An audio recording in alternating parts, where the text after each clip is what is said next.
What's up, fam? We back with another bangarooey. Okay, so I'm so happy to be back doing these podcasts, honey, because they are super fun. Okay, so how they looking on there? Let me make sure they ain't looking too silly. Okay, I'm doing a lot. I know it's a good day, y'all. It's a good day, even though sis been fighting them demons off. You feel me? But happy Mother's Day. By the time you all get this, it'll be past Mother's Day, but today is Mother's Day, and we have a great topic today. Mother, I'm sorry, but I still resent you. And it's gonna be featuring my good homie, Amber Hall, aka DJ Berlinnn. We're gonna get into it. But before we do that, simmer down. Wellness tip. I'm not gonna hold y'all long because I'm ready to talk about this conversation because it's real. Forgiveness. Yeah, forgiveness. That's our wellness tip. We're talking about forgiveness. Forgiveness is not for them. It's for you, and in turn, end up blessing them as well. It happened, and today at church, they talked about moving on. We were in Genesis 28.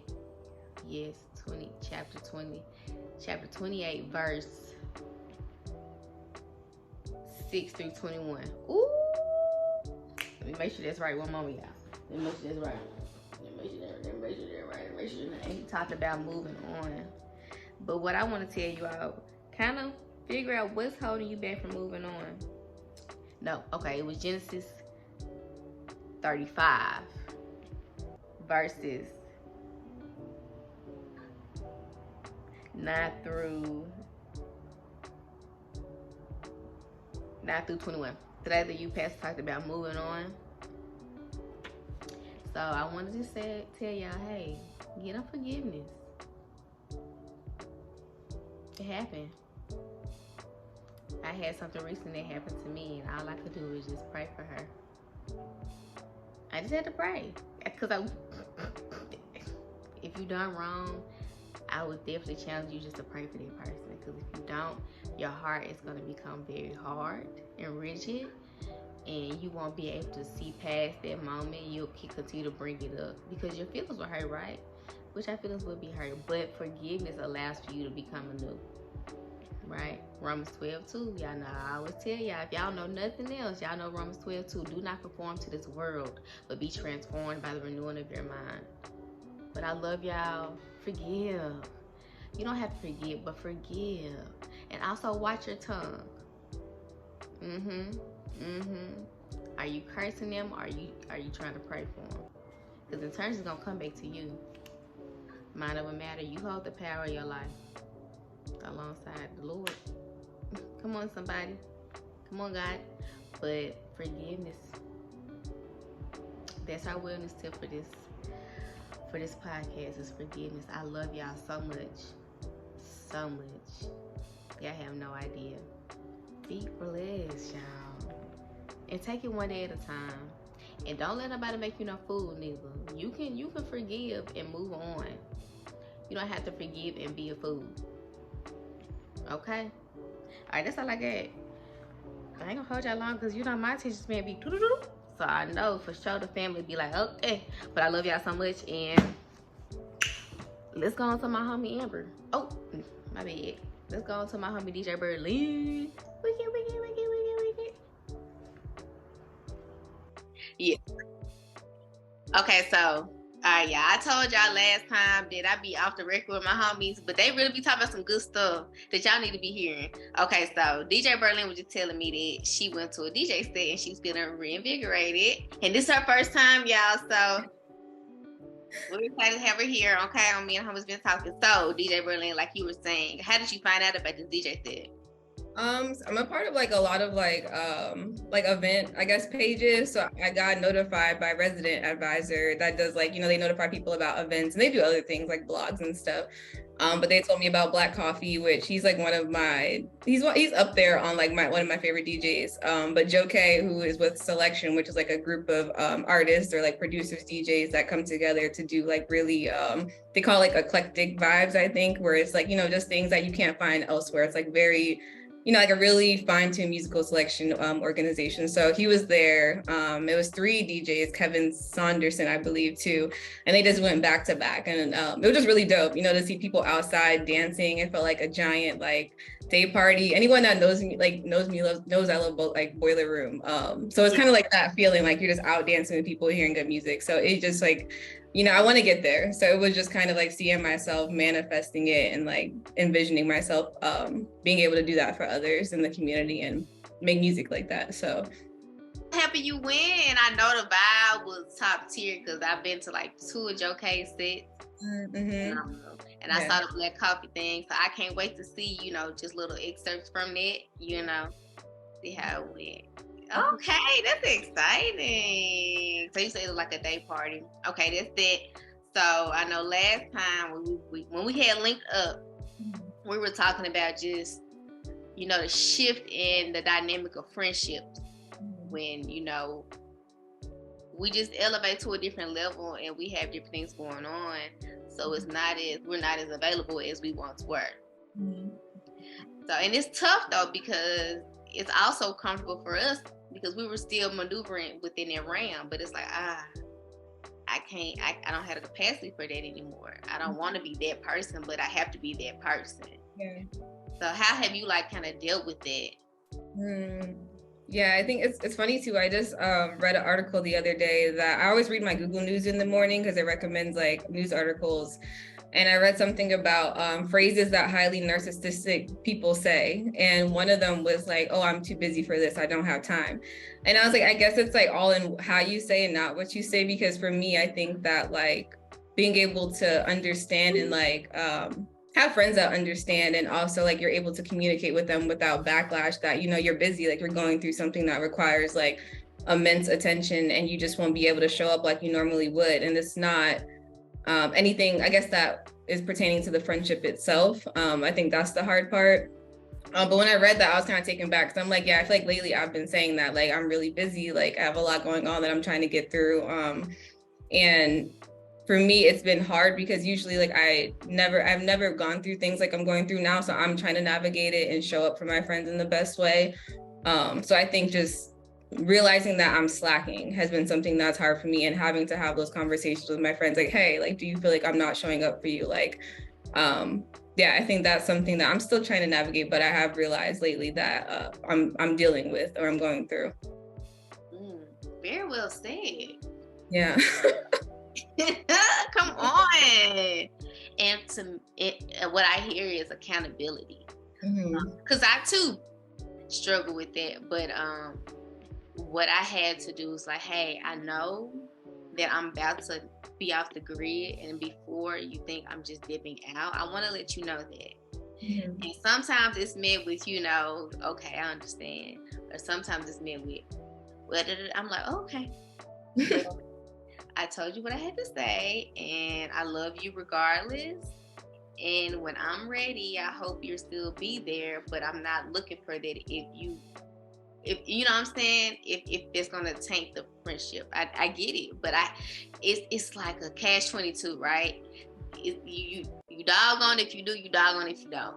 But like you said, it's all about taking the accountability and being vulnerable, and also being transparent. Hey, this is where I'm at right now. You also said that you're dealing with things you've never dealt with before.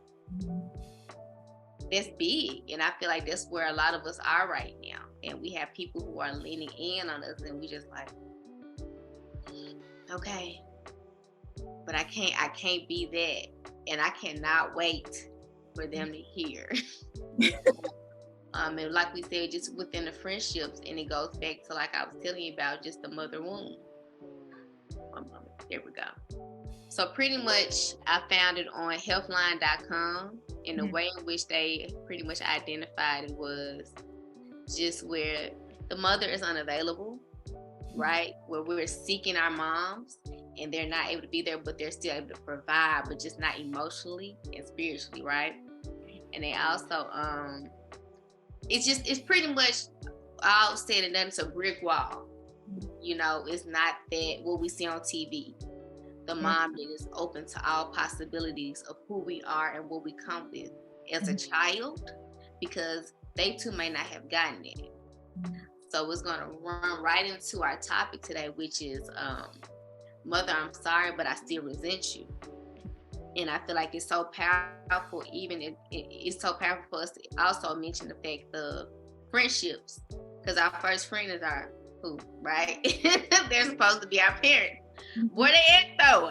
Look, I'm speaking for everybody, not just for myself. I'm speaking for the community, for the culture. Once again, Mentally Culture is here to assist with nurturing the inner child of the melanated family. And most times than not, we were searching for something that they weren't able to give, because if they were able to give it, we would have been able to obtain it. But now we're looking at low self-esteem, right? Overthinking, having trouble with expressing ourselves, and going back to what we said about friendship. Now it's like, okay, am I going to be alone all because I'm taking the time to do what I have to do for me? Mm-hmm.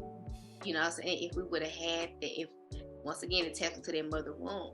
Because if mom would have been able to be like, okay, no, this is how friendships are. Because I learned how to be a friend from what I saw growing up. And I'm telling you right now, love y'all though. They didn't understand neither. So here it is. We're teaching ourselves as we're continuing to grow and to evolve. And sometimes people may not be able to go there with us because they rather remain comfortable.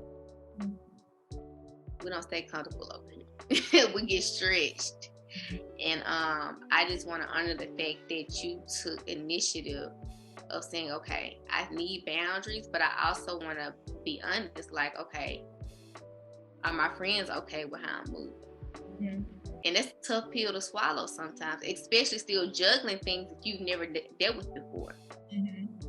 Yeah, it's like you have to give yourself, I guess, when you do get that feedback too, I think it's important to give yourself grace, because it's like you're balancing two things. Like you're balancing that friend and one, being held accountable as a friend, but also it's like, yeah, like they won't understand what you're going through and through, and you can't really, throw all that on someone for them to understand. So it's definitely like a balancing act. And I don't know, it helps you weed out, who's there for the long haul, like who's there. Who's gonna be there for you and who's just here for a good time. So period. Girl, I get excited when you hit that. Y'all know when my homies be hitting them nerves, I be having a also y'all, because we about to pray, because this is a commercial break now, because Amber got too much. We ain't even got started yet. Right. We gotta hold it. Okay. I need you to watch Wally, because that literally looks like Wally. It's like a little robot. Y'all, and when she said it, I'm like, this sounds so familiar. Let me see if it's on. Oh, it's acting up. You don't want to. It's supposed to change. It's okay. Let me see. Oh, here we go. Boom. What color you want, Amber? Oh, DJ Berlinnn. DJ Berlinnn. What's the options? Ooh, I'm a teal person. Like, if I like black, but teal or turquoise otherwise. So that's nice. Okay, we're gonna keep this on here. Y'all see this? Hello. Y'all love this, y'all. I'm so excited because I usually be down like this, and this is terrible. Anywho. Okay, so, but you can hear me. So if you can hear me, they should be able to hear me too. Yeah, it sounds good. I still sound good. You do. You sound really good. Okay, so we're going to pray. Then we're going to talk about how I met this beautiful soul of a person. Okay, let's bow our heads. Let's go.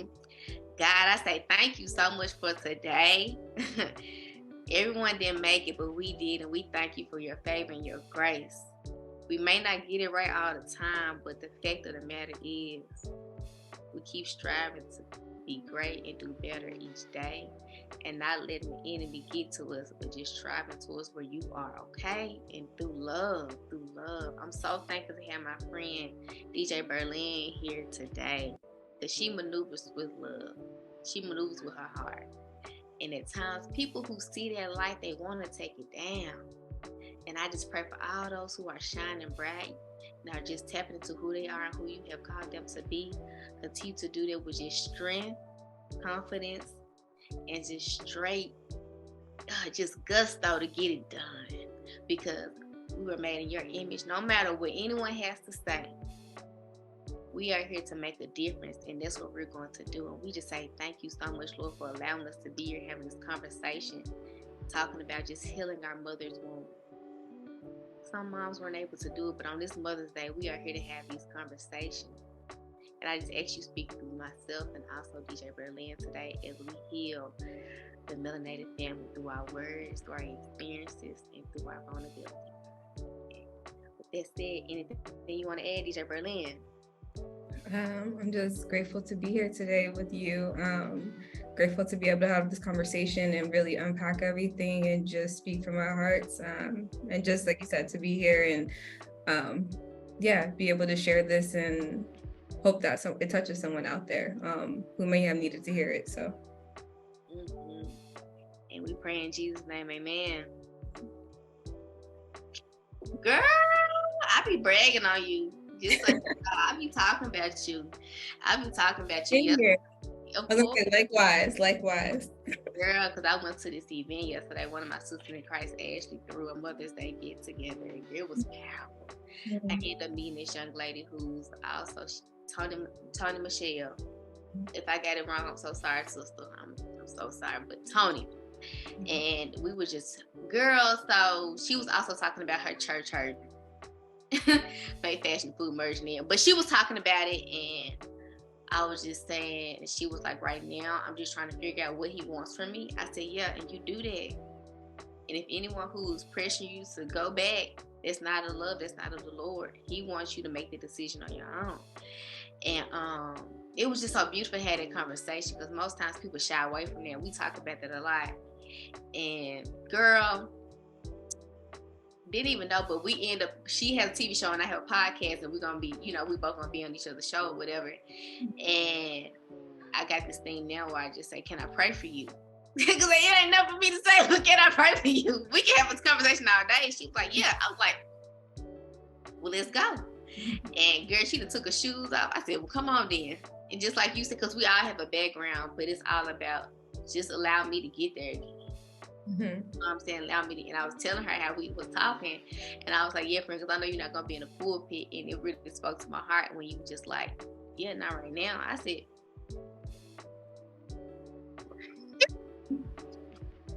Lord, I knew I was crazy, Lord, because of something on you. And Tony was like, oh yeah, she probably was already, she been blessed in the womb. She knows. I said exactly, but the thing of that is, because a lot of people would say that to me, it's daunting when you are really just trying to figure it out first, right? Mm-hmm. And so that's when that's when I saw myself pretty much going into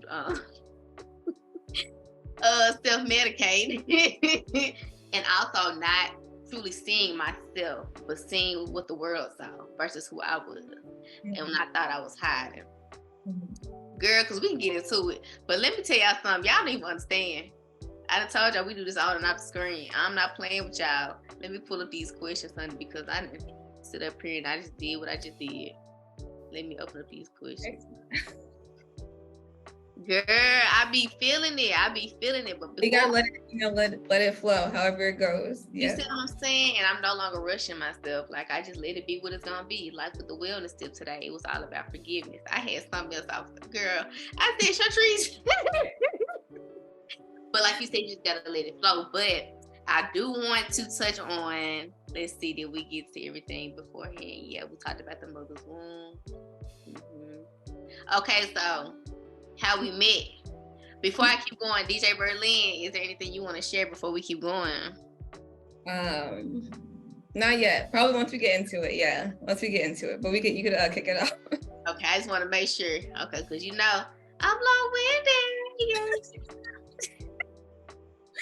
long-winded. Okay. What'd you say? Oh, you're not long-winded to me, but go ahead. I only have folks on here. I'm no longer a cusser, you all. I had to work it.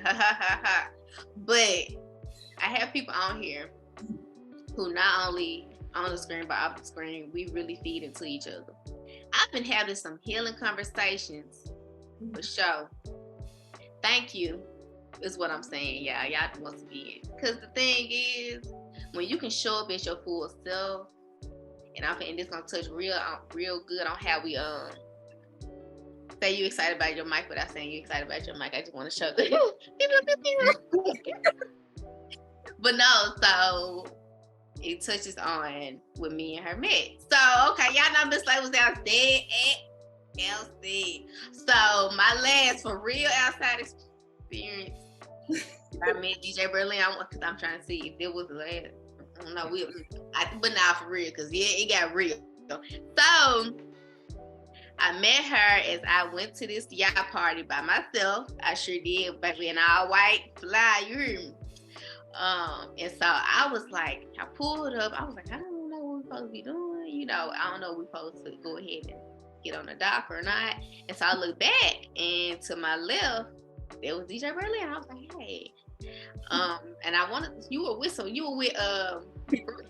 yeah, it was Brie and her friend. Yeah. So but you had mentioned out because you were looking too, because I had saw you when I walked up, but then I was like, okay, and you were just standing there as well, trying to figure out what was up. I said, girl, you know what we supposed to be? You was like, I don't know either. And then I want to say you asked them. Yeah. And then so from there we hung out on it. But yeah, so that's how we been at a yacht party, right? Hence my and hence our outfits, okay? Was a party, not necessarily, but it came together how it's supposed to be. Right. Ooh, okay, so yeah, that's that. And also we partnered with this sound bar, which we let him breathe right now, but we'll be back, you know what I'm saying? DJ Berlinnn she wants to, not trying to do a doggone thing. She wants to be ready for y'all for real. And you know, for me, whenever my sister ready to merge, we're gonna merge, and that's how Elevated Fields were birthed. But in the meantime, you know, we still have playlists running, so go ahead and check those out. And also our playlist on our YouTube channel. We have that as well. We making some way. Shout out to the Lord. So, so that's how I met DJ Berlinnn. And she is here today to speak about right. Hey, DJ Berlinnn. You just speak about, she's finna share a testimony. That's what we do on here. We share testimonies. And I'm so happy that she said yes. And when she said yes, it was just a courage for me each time. Anything else you want to share before we get started, my love? No, just how we met, I think really speaks to like our connection, because it was just really natural. I think just, you know, like being able to like just see someone, see their energy, and just be like, yeah, like this is someone who, you know, I could tell is a, you know, a dope person off the bat. And I'm just, I'm really thankful actually for that journey here. Cause like you said, it's been almost like a year since that happened. And I think it just speaks to like how something's meant to be, it'll grow naturally. You won't have to force it. So yeah, I think that's the only thing. It's just how we met story is very, very, like I said, it just speaks to everything. So it speaks to so much. It speaks to so much. And then, okay, y'all also, because y'all know Miss Slay be getting excited. Friend was like, don't jinx it. What did we used to say when we were young? And, I don't know, double. I don't know, girl. You look, I'm 30. 30 is still young. Amen. Somebody be 23 for the rest of my life. But his friend was like, don't jinx it. I was like, I'm so excited, friend. She was like, okay, me too, but wait. And I love that though, because it's real. Mm-hmm. It's real because we get into these spaces and we're so hell-bent and excited that we don't take time to breathe and understand. But hey, it still has to be nurtured. It's a relationship, and it still takes time to really be solidified. So let's not go ahead of the game. Let's be present. So when I heard you say that, that's what I heard, be present. Also, okay, so let me introduce, because she's now a tech baddie. You heard it. She a DJ. You feel me? Look, what does she not do? She helps me too with the aesthetic of things for my business. She also used to be a barber for like decades. You said decades. Decades. Out the womb barber. She was out the womb barber. You heard me. From Jersey. She's a Jersey girl, a Jersey woman. Beautiful spirit. Like when we link up, it's nothing we can't do. And it's nothing but great vibes. We just allow life to just take us where we were just on a journey. We're walking out here in Oakland. So yes, back to DJ Berlinnn, y'all. So that's who she is. That's what she does. Did I miss anything? No, yeah, that's about it. I think that summarizes it.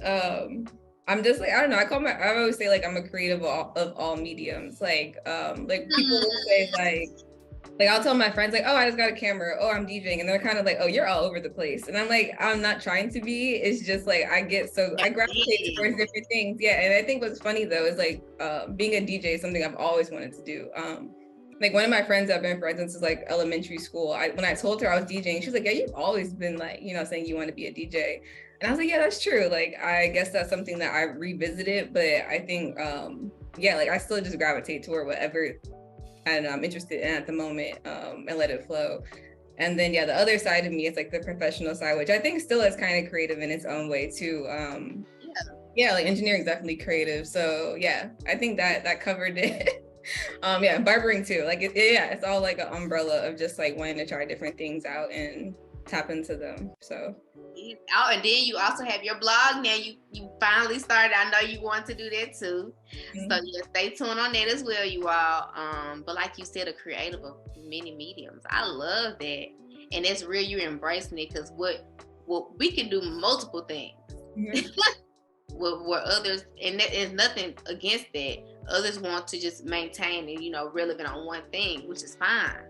But when you had the capabilities and just the talent to do that, why not? Because we want to leave here empty. I don't know who said it, but whoever said it, put your name in the comments. I don't know who it was, but I do want to leave here empty. For so long, I was nervous on doing it, but it's like you feel alive again. Like me being on this podcast, I missed it. I feel alive again. Because it's like, okay, when I'm gonna get my next fix, which is a good fix, and it's also about balance. So, that's what my mom tell me all the time. Am I though, or am I just now tapping in? Cause I'm gonna do all the things. Okay, we're gonna get started. So,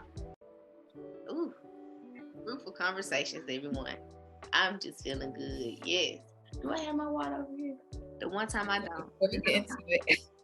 Look, it's okay. If I need, I'm like, be right back, everyone. Okay, so our first question is, or our first just topic, like, so tell us how you became the person you are today. Like, tell us your journey to who we see right now. That's a lot. It's a big question. I guess I would say like you said, I'm from New Jersey. So I grew up with, I had 2 siblings and my parents. It's like interesting is like my mom was actually a single mom when I was a kid, because both my siblings have the same dad, and my mom, they broke up and my mom had me and they got back together. So like I have siblings, but it's like that, I guess, like that dynamic of it. So it was interesting growing up because I was like a middle child and we were all kind of like figuring that situation out. And like I said, for that time, my mom was a single mom. So I grew up really close to my mom. And me and my stepdad, we kind of like, we butt heads. We have different personalities. So we butt heads a little bit. So I grew up kind of very, I don't know, like, I guess I had like a lot of personality for a kid, or like I was more mature than my age all the time. Like people would say I talk back a lot, and I think I just had a lot of opinions at a really early age. So yeah, growing up, I kind of was just like same way I am now as an adult. I did a lot of different, like, I played instruments, I did sports, like I kind of just did everything. Up until I guess like high school, I decided to start working at a pretty young age. I found this like salon in New Jersey, and I just went with my mom to talk to this woman. She was a Black woman who ran she ran a salon. Her name was Akia, I believe. I think I'm saying her name. And yeah, we worked together. She showed me how to like shampoo, how to do different things. It was under the table because I didn't have any like license or anything. So hopefully I don't get anyone in trouble. But yeah, like I think from right. Thank you, ma'am, for your opportunity. Literally, yeah, like changed my life in a way. So yeah, I was working there. So I think from that point, I feel like that's when I started to form who I was as a person, because I wasn't at home. I think like when I was at home, like being a kid, especially being like a black kid, to Black parents, they're always kind of telling you how to think. were kind of like, you need to be focused on this, you need to be focused on that. And once I got out the house and started working, I felt like I was becoming more of myself. Like I was having conversations with people, I was meeting new people. And so I think that kind of changed my course or who I was a little bit. I started working more in salons and stuff. In high school, I did like a vocational program. So that's how I started working so young. My junior and senior year, half my day was like cosmetology school. So I did my 12 or 1,500 hours it is in New Jersey of school you have to do. I took my state test with my class my senior year, and I started working. I started undergrad that year, and actually, I'm going to finally say this. I flunked out my first semester of undergrad because I just couldn't keep up. I was working full time. I had to work full time to help support like my family, or just like take less, I won't say support, to take less load off my parents, which is why I started working originally. It was like I saw, like they kind of struggled at times where we didn't have certain things. So I wanted to work and kind of take that load off. And so by the time I started undergrad, I thought I could keep that schedule up and do my studies full time, but I couldn't. And so I took a break from school. I moved to Florida for a year with them, decided to move back to New Jersey. And I think during that time, it kind of formed more of what I wanted to do in my life. Like I knew I didn't want to live in Florida. I knew I wanted to kind of get away from my family a little bit, because we kind of have we have different opinions on things, and we have clashing personalities, I'll say, or we have different ways of viewing things. So I decided to move back to New Jersey, lived with my brother for a little bit. And then from there, I moved to California. And it was kind of I guess I'm making a big jump, but it was more so just like while I was in New Jersey, I really was just working and figuring out what I wanted to do next, and like who I would kind of like be, I guess, like what I wanted to see in myself. And I moved to California, went through some hardships, I'll say. And at that time, it was hard, but I think I just really got used to having to pick up the pieces a little bit more and figure things out on my own, doing things on my own and not being afraid to really explore and get outside of the box I thought I kind of felt in being in the same town and going back to the same town. And then from there, I think navigating, having moved to a new state, having to make friends all over again, it kind of made me figure out who I was as a person, what really interested me outside of just doing things because I was already in a certain space.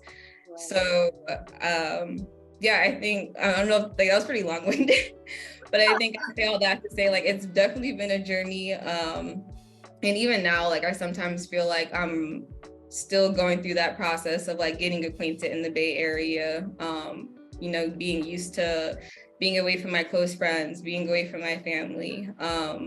That still never really sits the same, because it's hard to make those solid connections sometimes, and making sure they're solid. Like you said, nurturing those relationships. I've had friends kind of that I've met here move, they, as soon as I meet people here, they seem to move.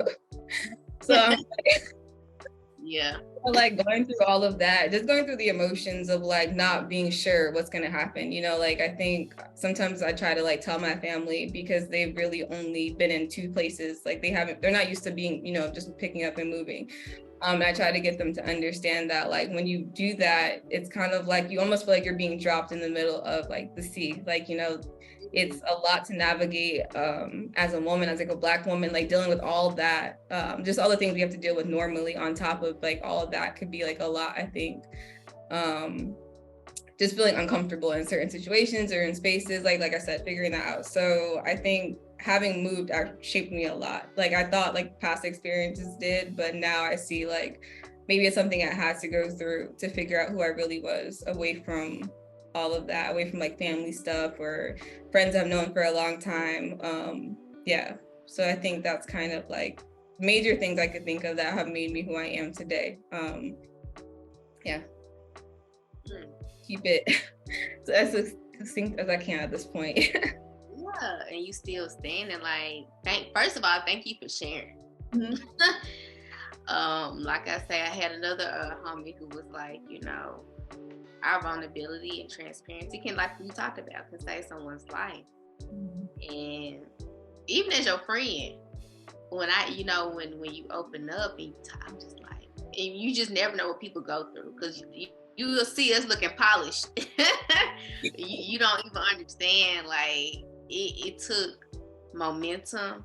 It took, like you talked about, hardship.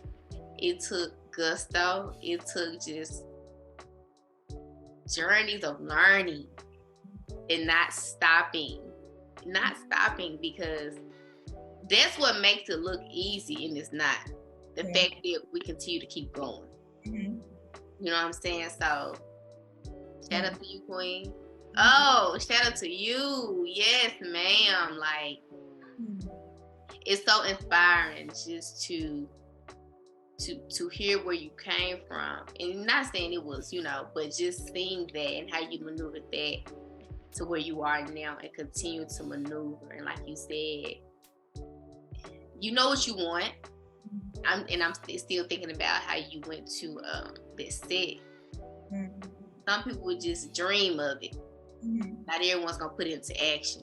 Yeah. And to hear that you put it into action, even though, you know what I'm saying? Yeah. Thank you. Yeah, that's the big thing. I think the action part is hard. Yeah, I'm someone that definitely leaps. I leap a lot, and it could be like good or bad. It could be a good or bad trait, but I think I'd rather do it and deal with the outcomes than not do it at all. Like, I think that's just how I view life. Like, even when I moved, I actually moved out to California with a partner, and after a few months, it didn't work out. We could not be around each other, and I just remember I was in Portland on a work trip. I had just got a new job. So I was out there for training, dealing with the breakup, dealing with the fact that I would come back and be in a new state virtually alone. And I don't even know how I pulled through it thinking back on it, but I think I just was okay, I've already made this decision. How can I pick it up from there? What can I do? How can I survive here? How can I make sure I do well at this job? So I think after dealing with things like that, I've just come to not stress too much about figuring things out, just kind of going for them and seeing where it falls and knowing I'll figure it out. Knowing I think I have the drive to kind of move through it or push through it and get to what I want, or not get to what I want all the time, but at least try, attempt to get what I want. Yeah.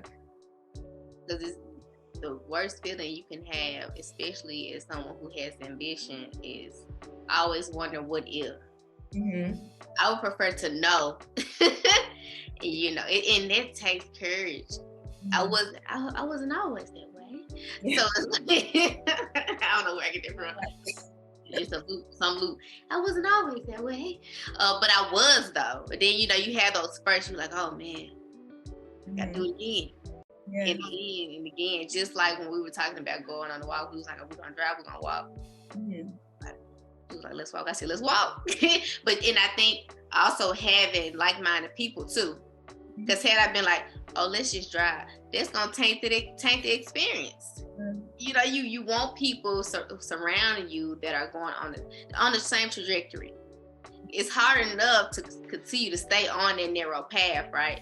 But if you're able to kind of catch up with someone and then pass them, then y'all continue to catch up, because we lift as we climb, right? It makes a difference. Exactly. Yes. Okay. Let's see.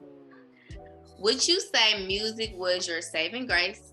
And if so, I'm gonna get this. Let me go back. Okay.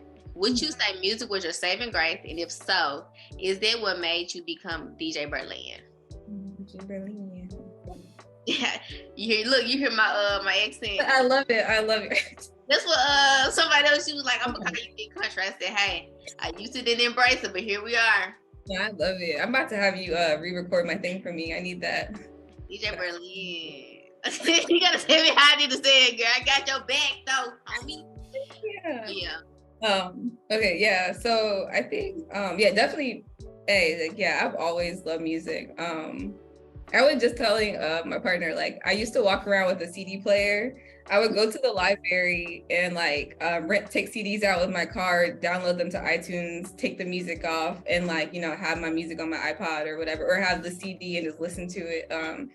I think I've always I don't know. I played instruments when I was younger. I played the clarinet, the flute, the violin. I did ballet. I've always done music, but I always would quit. Because none of it ever came easy to me. I would start something and then I'm I never really had like a good music teacher, I guess, and B, yeah, like I would quit and my parents were never like, oh, stick with it. So I never got to like a really, advanced level on anything. But I definitely have always just felt it like deeply, I guess. And growing up, like I had a really, I would say like, I want to say chaotic household. So like I used to always just have like headphones in my ear. Like, yeah, chaotic, yeah.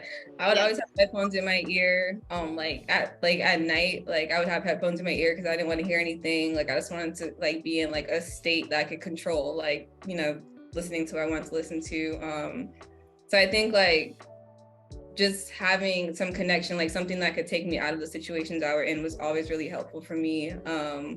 I've always loved just like lyrics, like how lyrics could connect with what I was going through, or just beats. Like I grew up with like a lot of like old school music, old house, like being from the East Coast, like we'd have cookouts and stuff and they'd like play house music. So I just really love like, I don't know, just like dancing, having fun, listening to music. I think that's something I've always connected with. And with it being my saving grace, I'll say like in times where I felt really lonely or like, you know, I'm not sure how to even pull that extra energy up for things, like it's been music. Like I think this is probably the most in my life I've never had headphones in because I've been able to work from home and stuff. But when I used to even cut hair, I'd have like a headphone in because it just keeps me balanced. It keeps me grounded. It gives me something to like kind of like comfort me.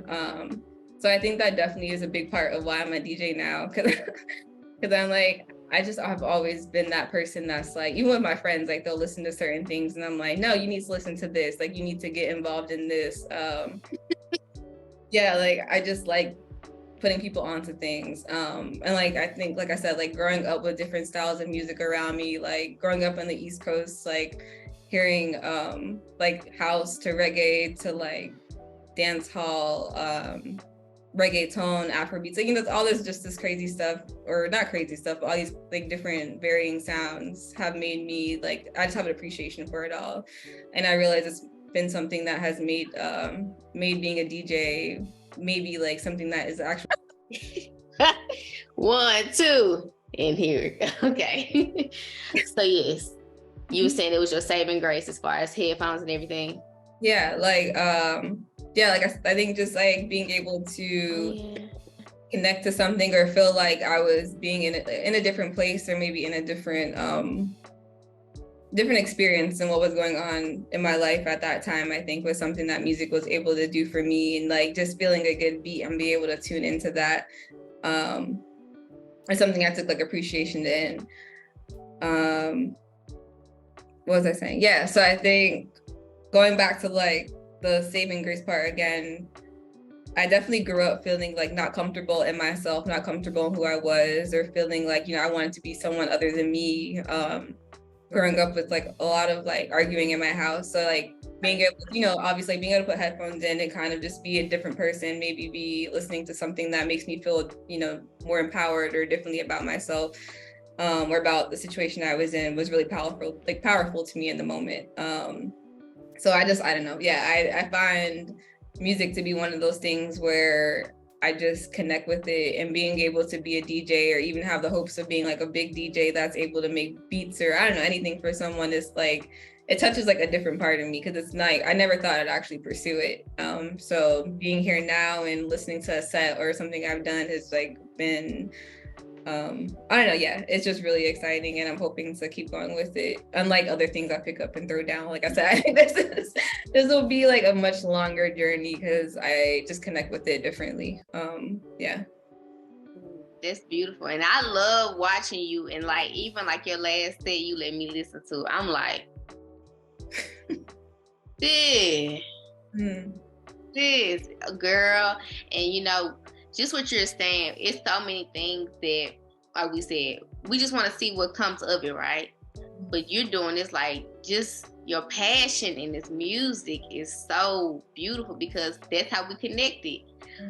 On top of, you know, at the y'all party, but just we also connected through our love of music and the way in which we love it, we listen to it, we cultivate it, and we also seek it.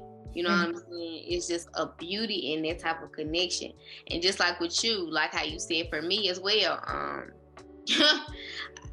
during the weekends when things was kind of simmer down in the household, I would get my dad his flip book of just CDs, and I just put it in my little Hello Kitty boom box, and I just sit like I'm doing now Indian style in my room, and just had the door closed and just blast the music. And my dad, you know, is the reason I fell in love with music, because he loves music and he would listen to all ranges of music. My dad, this black man who would have been a Black Panther if he could have been, listen to this hard rock music as he worked. You know what I'm saying? Just not being afraid of it, embracing every realm of it, which I love. So yeah, it's nothing like allowing music to be your solace, and also helps you ground you and be comfortable. Because even like with me, when I'm in the grocery store, do you ever look back now and just see how the little girl in you is so proud? That's a good question. I think so. I think I'd be proud of myself for just like the steps I've taken, you know, at least like even if things that I've done haven't gone the way I thought they were going to go, or I feel like I'm taking steps backwards sometimes. I think just from where I'm like, from what I won't say gone through, but like from the experiences I've had, like the family that I do have and the people that are around me, I think I've always just been different or felt different. And I think that when I was younger, I thought that was a bad thing. And the older I get, I'm actually really happy that I'm different. Like I'm happy I'm Amber. And I think that's a big thing. That's probably the thing I'd be the most proud of, is like, yeah, just being comfortable and not for like better or worse. Yeah. Oof. Got me like emotional, but yeah. You see, I don't say right now, because right now what you just did, I just know you understand. Like, but no, man. And this is what, and I asked you that question because I always think about my little girl. Because of this, that's what mental coaching is built off of. If you know my story, if I had to talk your ear off about it, you already know about why we are who we are and how we are became who we are today. And their little girl, Shantrice, with a big name and an even bigger personality, watched trauma transpiring through my parents. And I just knew if they had it, whatever it is they needed, I wouldn't have seen that. But when I asked that question, I'm not only asking that question for your little girl, but for the little girl in your mom, your mother, you know what I'm saying, who watched them maneuver life through hurt, trauma, and pain, but still was able to lift you up the best way they knew how. And when I ask myself that, I always think about, what did my grandmother and my mom come to me with? What did they have to hold? And I never know. I told my mom, I cried on the phone because, once again, with our topic, Mom, I'm sorry, but I still resent you. I'm still getting out of that, right? And I said, Mama, I love you. It ain't nobody gonna come against you. And it's gonna be things you are never gonna tell me, and I know that. And she's just quiet. Moms don't know what to say when you meet them at that level, because they still are maneuvering within their mother's womb. So when we meet them at that level of, I got you, not because I got you, you know, it ain't about that. I got you because you deserve to have it. And if I'm the one that's gonna stop with it, I'm gonna be that. And it's tough. It's so tough, because now you got to not necessarily put your emotions to the side, but you truly got to see them as someone that's human, and not someone who gave birth, because God gave us life. And once you can truly see them as just being a vessel to get us here on this earth to do His will, girl, I'm just saying. And so I know baby Amber is proud of you. Because I'm doggone proud. I'm so proud. And she was with you all along. Certain things you share with me as well. And I'm just like, friend, okay.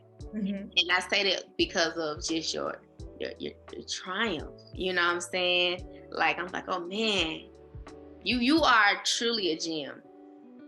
You really are. And like we both, I'm learning how to take compliments too, because I can do some things now. I can be like, boom, boom, then you get like, oh, woo, that was for me or nah. I'm gonna be transparent, y'all. So my mic It's doing something faulty right now. So you probably hear Miss Slay sound how she did before, but I'm gonna be transparent like my friend Taylor did at her event that really inspired me. It is what it is. You hear me, so I'm gonna just, if I'm right here, then I'm just gonna be right here. I can hear you. You can hear me. Do I sound good? Yeah, you sound good to me. Okay. I can definitely hear you. You know, I'm gonna just, because folks be trying to come for me, so I'm gonna just go ahead and plug these in. I'm gonna go old school. I'm gonna just, you rather want to be skipping sorry. So I'm gonna do what I gotta do, y'all, so y'all can know I'm here. I'm no longer shying away from what it takes to do this, okay? Hold on one moment. Coming back. Corded connections are always the most stable. All right. There we go. Can you hear me? Oh yeah. That is different, yeah. It's different, ain't it? Yeah, okay. Okay, here we go. All right, so our next thing for Miss DJ Berlinnn, aka Amber, aka ASAP Bird. Oh. Okay, so the next one is how would you describe your childhood? And you're doing it as we're going. So continue to do that. Is there anything you want to share at this moment as far as your childhood that you really wanted to just give out to others to inspire them, or? What do you think about that?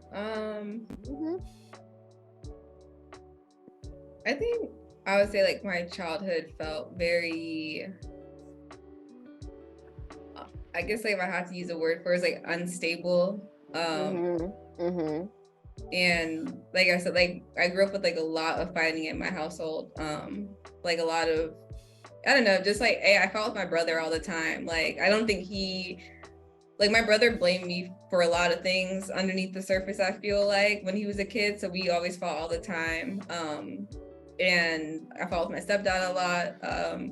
And that kind of waned on my relationship with my mom because she was kind of forced to choose, which like, I wouldn't want to be put in that situation. So the older I get, I understand. But when I was younger, like I'm the oddball out, like you have this family and I'm someone that is not fitting into this picture because I'm a little bit of an outsider. So I think I grew up with those feelings all the time, not knowing what my mom was gonna do. There'd be times where like my mom would be like, "Oh, I'll send you with your dad," or go be with your dad or something like that. And I think I didn't realize how much it bothered me in the moment, but then the older I got, I realized how much that felt really unstable for me, or like it felt like I never knew. I don't know. I never had like that. I never grew up, I guess, like in a close-knit, super normal family where, you have your mom and your dad in the house. So it's kind of like, oh, well, you can go be with your dad, who I would never, my dad did not know how to raise a child, let alone a daughter.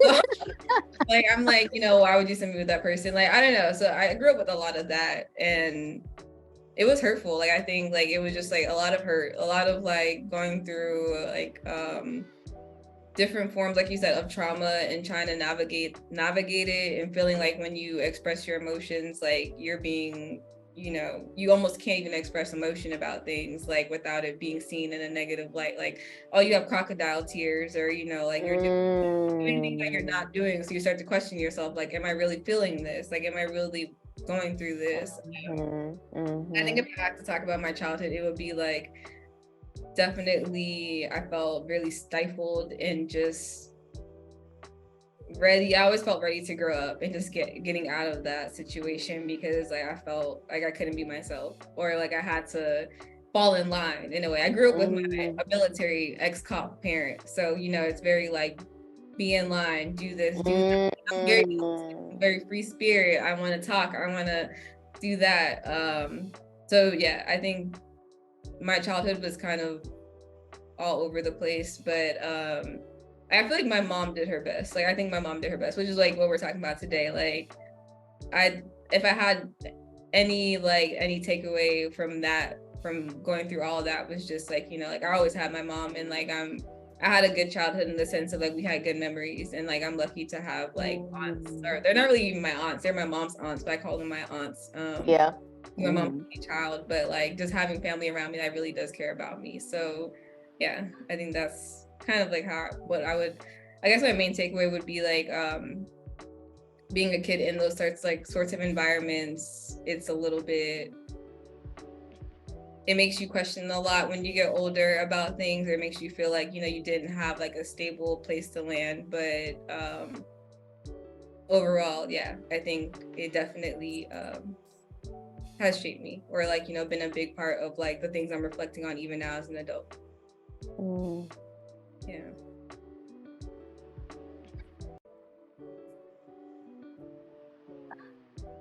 These conversations are so healing Definitely. for the guests and also for the host, okay? Because what I hear you say is, man, I'm tired, but I'm so thankful. Because had she not fought the way she did, I still wouldn't have that type of fond memory, which really you so beautifully are gonna go into this next question I have for you, the way which you set that up. You don't even know. Oh yeah, and she's a poet. You will know it at the end. Period, poo. Okay. Girl, but no, and I have to sit with that. Because you're saying, okay, Mom, I was hurt. I was hurt by you.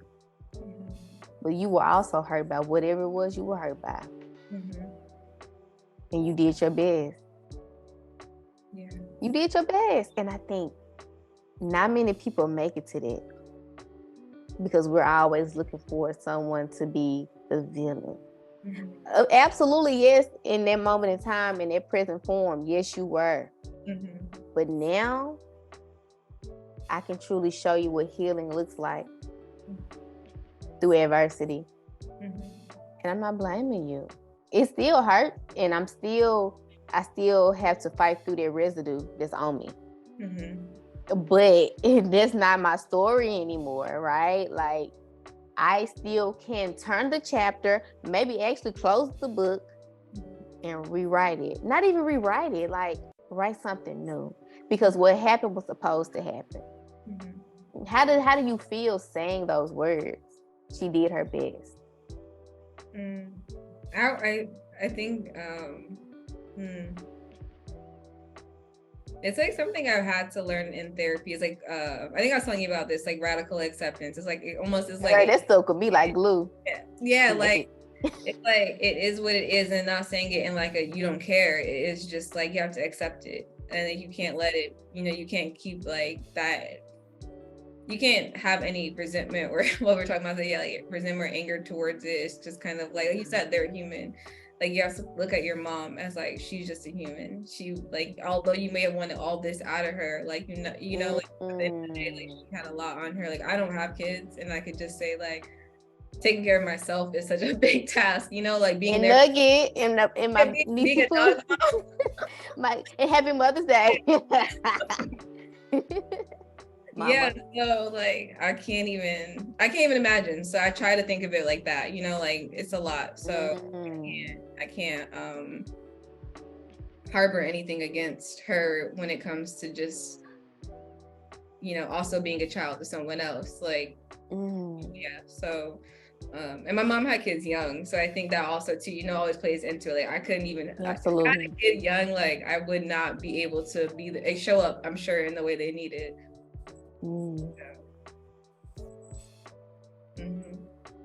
Girl, because when you say having kids young, I had my puppy dog young, baby. I was out there trying to live, and and like you said, because my grandmother had my mom when she was 18. Imagine us at 18, we just going to college or just, you know what I'm saying? It's like, baby, where the bottles at? But that means absolutely nothing to a child. Exactly. That means absolutely nothing to a child, raising a child. And I say it all the time, our generation is called to be the voice of reasoning. We breaking down barriers. It's not just do as I say, not as I. No, you're wrong. I don't care. You're wrong. Whoever you are, and we have to hold everyone accountable, but we still have to have that respect, right? Because seniority is real. But if you're wrong, you're wrong. Yeah. And I have those conversations with the beautiful women in my life.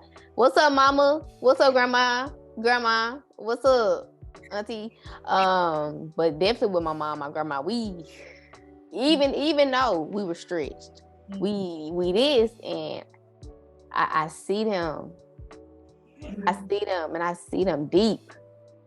Them my riders, you know what I'm saying? And everything they did not have and couldn't be, they made sure they lifted me up to do so. My mom got really, the devil, the enemy didn't want me to make her, Lord. I had the umbilical cord around my neck before, she gave birth, and the doctor, they was like, she won't come out. And they was like, I know why she won't come out, because the umbilical cord is around her neck. Just what it takes to be a vessel to give birth to God's kids. And I say that because my mom got really sick after having me. She was really sick. But she did it. And now she's able to, witness the fruit of her labor. Literally. Oh, I like that. Put me on the track, play bars. And even like with your mom, sometimes because they may not have the language, learn behavior. But for her to see her child doing what she's doing and becoming such a beautiful woman, I know she can sleep at night. Like, and I don't even know if she prays or she doesn't pray about it, but I know she's probably like, Lord, if you could just let Amber know if I can. But the fact that I can't, I just want her to know what I could have done. I hope that was something that can still bring her, which is what it's doing. Mm-hmm. Ooh, and so, okay, because honey, what 3-hour special on Mother's Day, but okay. Moving us, and y'all, me and Amber be on the phone for 10 hours. No, but no, for real. It be sunset and then the sun rise and the set again. It's a beautiful connection. So it leads us to the next question. Like, what fond memories do you have of you and your mom growing up? Yeah. I think my most fondest memories were like when I was younger, and my mom was a single mom. Because I feel like when my mom was like back then, she was more herself. She was more free. Like we just had more fun. Like at that time, my oldest brother, he actually lived part-time with his dad at the time. I was with my mom full time. I don't know. I saw my biological dad like maybe once every few months or something like that. But I was with her full time. And we would go skating. That was like our thing. Like I took skating lessons when I was a kid, so we go to like the skating rink. Yeah, I can't skate. You did. I'd agree. It's okay. We're gonna get back out there. I'm telling you right now. A little bit at a time. I'll get back. But yeah, we would go skating. We go out to eat. With my aunt. I call her my aunt, but she's not really my aunt. But one of my mom's close friends. She had a daughter a few years older than me, so we'd always hang out together. So I think those are some of my fondest memories. Just being with her, being with like my aunt, and just having fun, listening to music again. Like skating rinks back then used to have really good music. Absolutely. Yes, like the DJ used to be turning up. So I think, I don't know. I think the older I got, the more she was focused on other things. So yeah, definitely those early childhood memories are some of like my most fondest of us just hanging out and just not really worried about too many big things. Like I don't know what she was worried about, but it didn't feel like she was worried about anything back then. So yeah. What's yours with your mom? Oh, okay. With my mic that ain't working. So this thing on? No, it's not. It's not. It's that okay. Right, basically, I'm still doing my thing. You feel me? I'm getting more open, y'all. I'm getting excited. I'm being more free me. I like this. This is fun. But no, that'd be an awesome conversation for you and your mom. But for me, what are my fondest memories with my mom? Okay. So my mom was depressed a lot when I was young.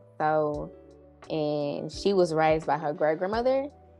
And so she struggled. She struggled to connect. And that was a struggle for my father because he grew up with his mom and his dad. My mom didn't grow up with neither. Like my grandmother was there, but she was still young. So, but what I do remember, and I cherish it so much. Amber, why you do this to me? I just met you today.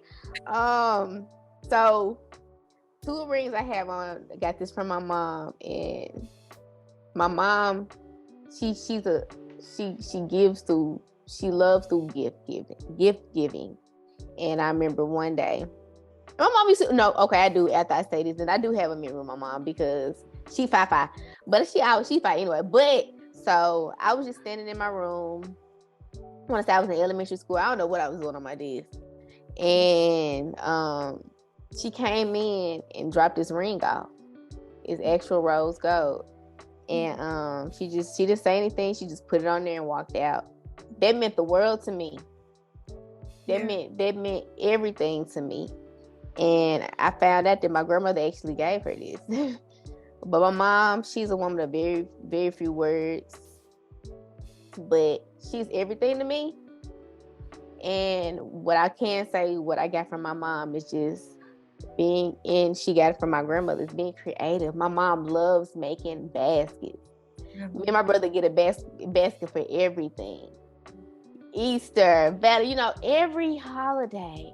That was her way of showing us how much she loved us. I remember her getting up early in the morning. I now do it now, and going out and just getting us, clothes, and also just making sure we had everything we needed at home. She was a mom's mom for sure. I loved it. We always had our favorite snacks, our favorite foods. Me and my brother didn't have to worry about anything. She always made sure our rooms fit us, and we felt that. I'm remembering it now. I mean, I remember it now. I'm realizing what she really gave to me. Because I was going to come on here, this thing on, and be like, well, and be like, but no, like, so for me, just her heart and everything she did for us, and we were able to visually see it, even if we weren't able to kind of feel it per se, we felt it through our eyes, and the love she put in for that, and just her fighting for us. When her and my dad would get into it, she wouldn't allow us to see that. She would take us to my grandmother's and go back. I'm like, Grandma, go. It was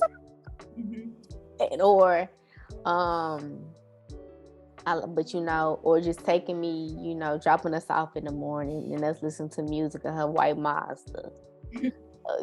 Like, that's what I hold on to. That was a really good question. I had to really reflect on it, Amber. Yeah. Got it. Like what you hold, like what's your memory? Memories that come up and just have that, like, that feeling. Yeah. Girl, I'm supposed to be. I'm putting. I like that. Thank you for asking that question. I always like to throw questions back. You do. I want to prepare y'all.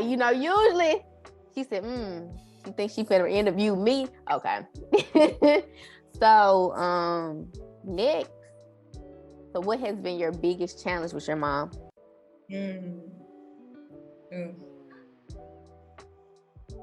My biggest challenge. I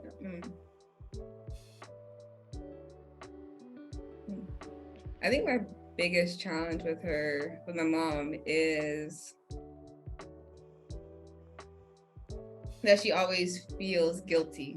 I think, like, there's always, she doesn't let that go, or she doesn't, or she thinks I'm pulling away from her. Like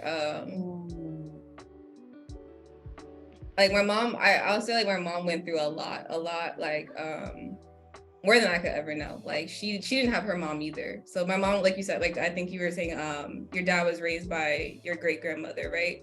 Well, so my mom was raised by her great grandmother, and my dad, he was raised by his mom and his dad. Oh, yeah. But that still came with something as well. But yeah. So she was, my mom was raised by her grandma, because my her mom couldn't be there. My grandpa couldn't be there. So my mom, she was just kind of taken in by whoever could take her in at the time. So she never really had a home or like a place where she never really even had like a family unit like I was able to have. So she grew up with a lot. And she had my brother really young. She had me like in her mid-20s, and she had my sister in her 30s. So she always was a mom, she always had a kid that she had to take care of, a baby, another, like, than me.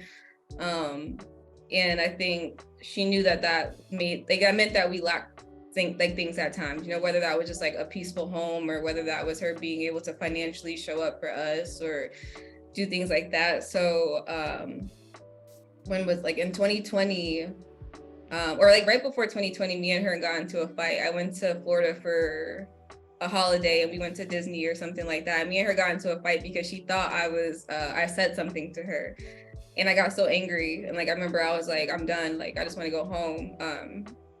And I was like, I don't know why you always take things that I say differently, or why you take them, you know, you take them to heart and you just like, I don't know. And then a few months later, I found out that she was actually going, you know, she had mental health issues, like, and I wouldn't even say mental health issues, like she had like, she was going through things that really changed, like, you know, who she was as a person. And so it made her really paranoid. It made her think all these things were going on around her. And one thing was like, she thought we didn't love her, or like I didn't love her. And I guess that came from her never feeling loved, like as a child. Like she'd always say that, like, you know, she never felt like, she didn't have siblings or anything. So she always felt like she never had like someone to have a bond with. So like I was, you know, like her kids were her bond, like they're people that she loved. And like when we were all going through all that stuff, like in 2020, like going through, you know, her being in the hospital or going through different things, like I didn't know if I'd ever have my mom back at all because she just wasn't herself.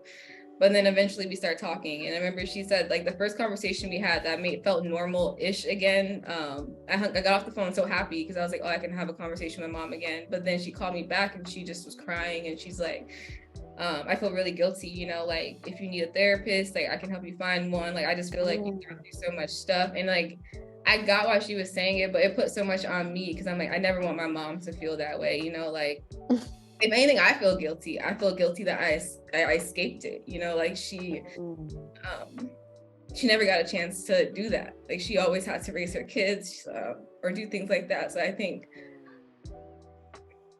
yeah, like I think my biggest challenge is just like, I want us to have a normal relationship with all that in it. Like I want her to just understand that I get it and I can feel a type of way about it without it meaning that I don't love her any less. Like I don't love her any less. So I think that's like kind of like yeah, I think I would say that's probably the biggest challenge is getting her or getting my mom to understand that and realizing that, you know, all of that made me love her even more because she didn't have a great, you know, example of a mom. So being able to even be any kind of mom is like, you just had to figure that out on your own. Yeah. Girl, see, yeah, we were supposed to do this in person, but take your time, my love. Yeah. Wipe your tears over here. You're fair. I didn't have a box. I'm like, I'm just gonna do what you can know. You still look beautiful. Once again, this is healing, you all. This is raw, uncut, and y'all are fighting for each other. Period. She fighting for you, you fighting for her, and that is beautiful. And y'all don't even see it. Y'all are going back to when it was just you and her. Like, mama, don't feel that way. And she like, but Amber, how can I not? You're my baby. You know what I'm saying? And you like, but mom, so I feel bad when I escape it too. And then I go back and I'm like, okay, yeah, I got a month for me now. I told y'all that. See, look, but my mom, so I'm trying to see how I'm feeling. It's whoo, girl. Okay, so yeah, so my mom, like I said, was depressed growing up, and I had this brunch well. Shout out to Quay Quay for allowing me to have it at her home in Ambo Rambo. And my mom, in the face of her mother, opened up. Because my grandma would always say, she need to take her pills, I've seen them go at it. I'm like, man, what is going on? And my mom said, you know, I didn't want to admit to my mom that I was going through something because I didn't want her to throw me in the loony bin. But my mom struggles with anxiety. And she has panic attacks. I don't know what she went through, but it stems from some type of trauma. You don't just have panic attacks to have, but she won't speak of it. So I stated because I watch my mom, and it's hurt. It hurts. You know, it hurts because you want them to be there to be a mom, but you also want them to not harbor that. But then you don't want to make them feel that way neither. So it's like a double conundrum. I want to say, oh yeah, we're getting there. That word, all right. And it's like you're in a whirlwind of emotions, but still trying to fight for them to reach. Mm-hmm. And they still drowning. That's how I felt. Yeah. You know, and with my mom. So to hear you say, I just want my mom back. And you're starting to really connect with her on a different level. Like, mama, dang, I'm sorry. Don't feel that way. I don't want to feel it, you know what I'm saying? But, and for your mom to say, I can get you a therapist if you need it. Mm-hmm. That translates to, I love you so much and I'm so sorry. How does that make you feel? I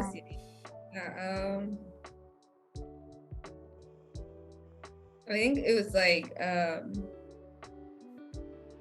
and I realized it was her saying like, I'm validating you in a way, kind of like I took it both ways. I took it kind of like I said, the first way of like, I felt not like frustrated, but not frustrated because she was putting that on me a little bit, you know, like, I have to console you now. And then I already like, being away from my mom has been hard. Like when I decided to move across the country, I really had to put myself first, especially like, when I was ill. Like in 2020, I was kind of like, you know, I didn't know what was going on. Like I was at work that day and I remember getting a call like from my stepdad, and he told me what happened and that my mom was like in like a facility or like a hospital, I can't remember. And I just was like, I went back for a few days and then I was like, should I move back home? Like, you know, like she doesn't really have friends here. Like she doesn't have anyone here besides this person, my stepdad. And I'm like, I can't move back home. So I already feel guilty. And so then like to hear her crying, it's like, I can't do anything about it. And like, I can't console you and I can't say like, I don't need it. And I can't say I'm, you know, okay with everything, but I can say like, you're not the reason why directly, you know? So I think I was kind of frustrated, but then also like, I just felt really bad. And I also felt like validated in that she understood that things weren't how they were supposed to be and that she was able to realize that. Because I think a lot of parents don't want to say like, I messed up or I made mistakes raising you, or it's always like, well, you had a roof over your head, right? Like you had this, that's not enough. So yeah, I think it was a whirlwind of emotions, but mostly just feeling like sad overall that she felt that way, and that she also that maybe, like I said, like we couldn't just maybe have a normal day, a normal conversation. Like it always has to be like that heavy feeling. So So would you say, first of all, let me let the beat breathe. Ooh, yeah. I'm making all these noises because I'm relating, because when you say that, I'm thinking about how it's the same, you know, when I am on the phone. And you know, can I always be that for you? It's going to come to a point that you really have to, once again, pick yourself up by your bootstraps. And that's not being selfish. It's just being honest. I can only give you as much as I can give. When are you going to tap in? Right? And once again, it sucks. But I mean, like you said, we're not moving back. And I know that's something my mom asks all the time. When you moving back? I'm like, Mama, I'm gonna come visit. You know, my whole family, but then it just shows like, and I know they depend on me, but that's a lot.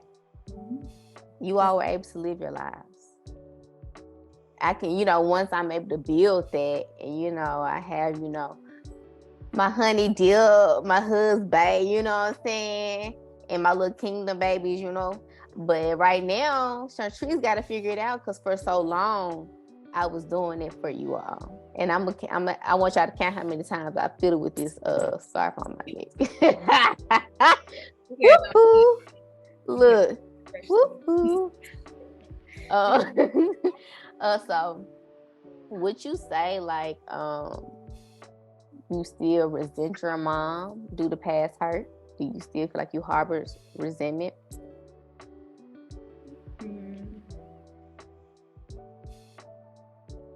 I think so. I think in all honesty, yeah. I think it won't say it's even resentment. It's like I still get.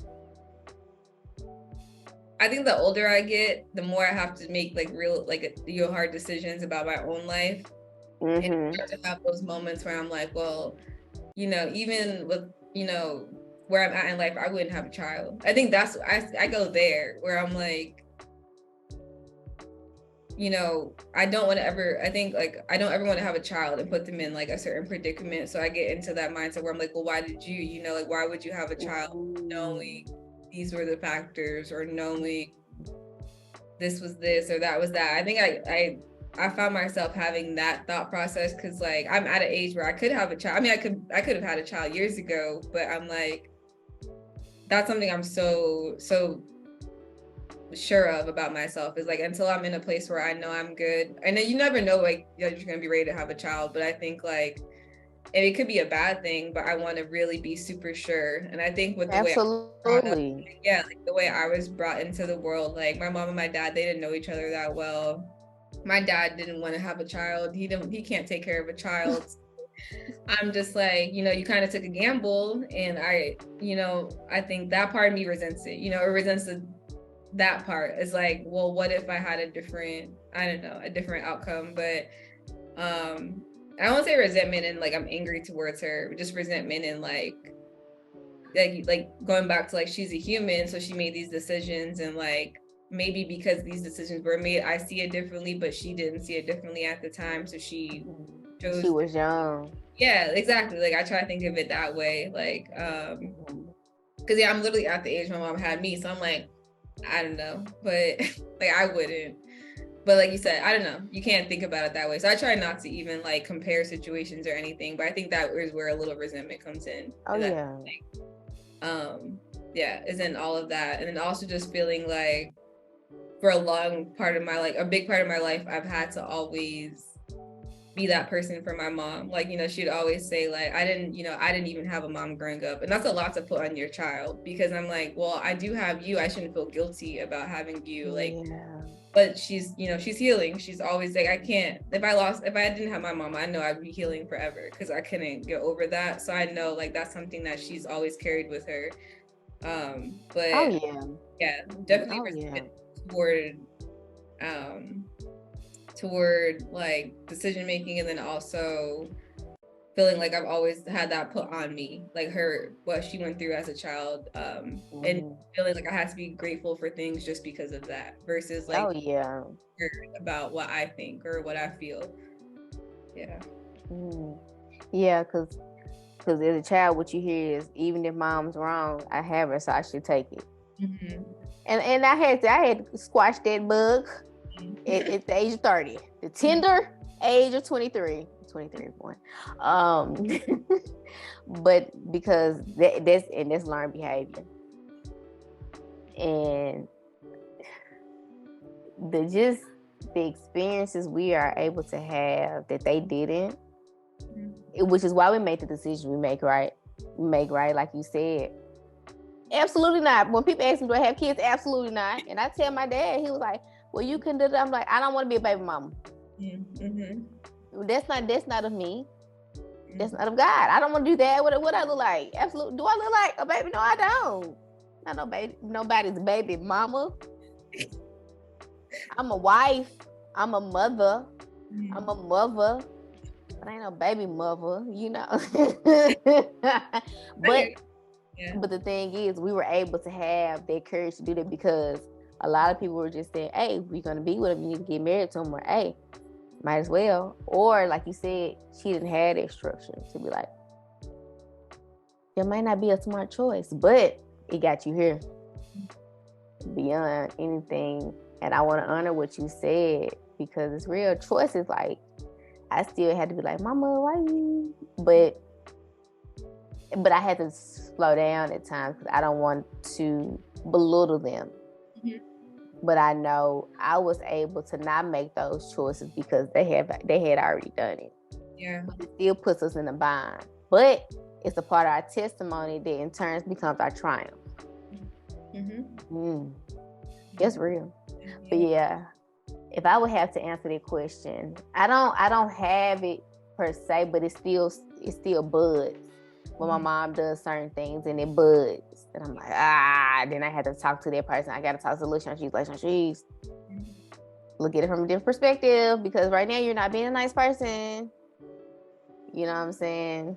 Mom is still human. I'm like, yeah. But it's real. If there was one thing you could tell your mom, what would it be?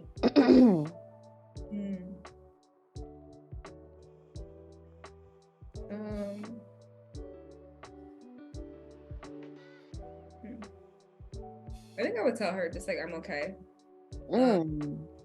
That even though like I do feel like at times like I'm struggling internally a little bit with everything, or you know, I might tell her like, you know, like I'm not okay right now, or you know, I'm struggling with work, or I'm struggling with like, you know, friends or anything. I think that ultimately like I would just want her to know like I'm okay as like a person, like as her daughter. I think just wanting to reassure her that I'm a good person. You know, I think she knows I'm a good person, but like she doesn't have anything to worry about. Because I think like for a long time, like she worried about stuff like that. Because I was a very like, I'd say I was a pretty active kid. I'm laughing because it was me. Like, like doing things, looking back on it as an adult, I'm like, why was I doing that? You know, like, why would I behave? You know, why would I do that kind of stuff? But I think, I would just want to tell her that outside of all that stuff, that I've grown up to be like a okay person, and you know, she like, like I'm just grateful to have her still as my mom, despite all of things that she might see in a negative way, or things that happen in a negative way, that like, she definitely did a good job, because I'm okay. And you know, me and my siblings all got through what we had to get through, despite everything else, or maybe like the side effects of it. Right. It's a I can't wait for you to show your mama this episode if you plan to, because I'm gonna make it real cute. We love you, mama. We love you, mama. Everybody mama is my mom, because the thing about it is, it takes a village. And I just because if you're my sister, then that's my mama. Period. And my mama, when she hear me calling people, she like, mama, let me tell you something. We got a lot of mamas. Okay. But is it hard for you to empathize when your mom, when she's struggling? I mean, you touched on it already when, you know, she told you like, if you need therapy, let me know, and you know, you just said, I'm struggling right now, I can't really, but do you find it hard for you to empathize when she is struggling?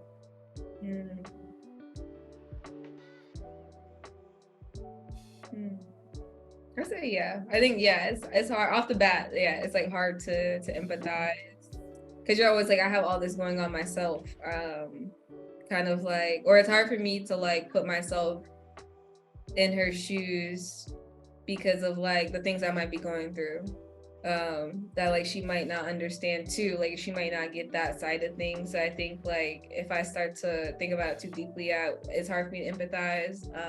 In the same time, like you said, like I touched on earlier, it's like I can never know, I don't know what it's like to be a mom, so I can only empathize with like the things decisions she had to make, decisions she's had to make, still taking care of herself as a woman, taking care of herself in her marriage. Like, you know, being a partner is hard. Like I can't say how I would handle the two things right now. So I think like I try to empathize with her, but it's really hard. Like it's really hard. I think like my aunt was just telling me like I'm really close with one of my aunts. Like she always checks on me. She's like, I don't have a huge family, and a lot of my family is like So like I do have my one aunt who like she like really cares about me, and I know she does, and so we'll talk almost more than my own mom right now.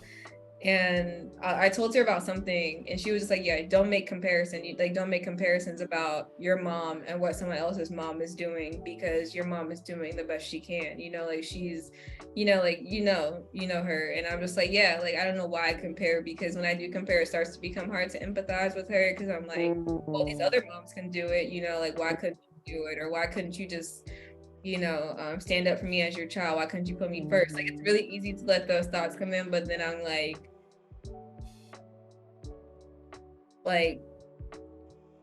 she still did it, like she still showed up for you somehow, whatever way that may have been. So yeah, I think to answer the question is hard, but I try to put myself in her shoes best I can, and just think about like all the things she's gone through, and like how, like, even with the stuff I feel like I've gone through, how proud I am of myself. Like, I have to also carry that on to her. So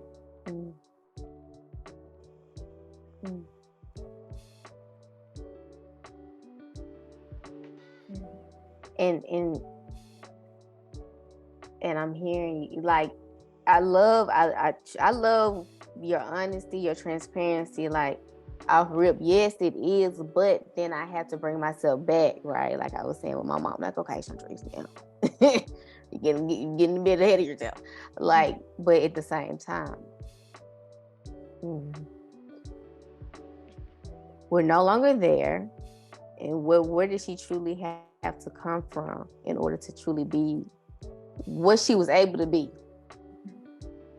And I think that little bug really gets us when we think about, man, if she really just had it this way, we could have been able to be this way. But then that's when it comes in for us to go ahead and give that torch. The torch has been passed to us. Okay. And I love that you have your aunt as a voice of reasoning. Like, okay, don't compare, because it's so easy, especially when you see everyone else. We've talked about that, especially when, something beautiful you have coming up, right? And it's just like, but I will say this, and I feel it in my heart, she's going to show up the best way she can. And the smile that she's going to have on her face to see you, just to see you, and because you were able to do something, like fully choose to be something and do something that she really couldn't, fall into gracefully. Yeah, exactly. And you just doing it, it's and to be held, and okay, you know what I'm saying, friend. Without saying too much of your being, you can't. But yeah, but if I was your mom, girl, don't let me put us going again.